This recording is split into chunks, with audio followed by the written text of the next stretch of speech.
ത്വായിഫിന്റെ മണ്ണിൽ നിന്നും അല്ലാഹുവിന്റെ പ്രവാചകൻ നടക്കുകയാണ്.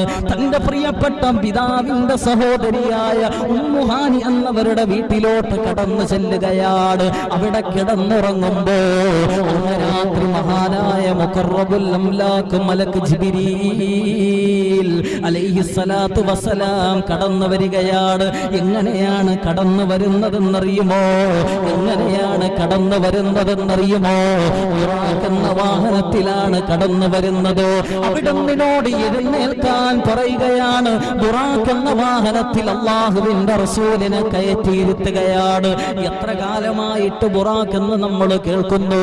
ഹദീസിൽ എന്താണ് ബുറാഖ് എന്ന വാഹനത്തെ കുറിച്ച് പറഞ്ഞിട്ടുള്ളത്? ഇന്ന് വരെ പഠിക്കാത്ത എന്റെ പ്രിയപ്പെട്ട സഹോദരങ്ങൾ പഠിച്ചു വെക്കണം. ഒരു കഴുതയുടെ അത്രയും വലിപ്പമില്ലാത്ത, എന്നാൽ ഒരു കോവർ കഴുതയുടെ അത്രയും ചെറുതല്ലാത്ത ഒരു കുതിര പോലെ ഇരിക്കുന്ന ഒരു മൃഗമാണ് ബുറാഖ് എന്ന് പറയുന്നത്. ആ ബുറാഖ് എന്ന് പറയുന്ന വാഹനത്തിൽ അല്ലാഹുവിന്റെ പ്രവാചകനും ജിബ്രീലും യാത്ര ചെയ്യുകയാണ്.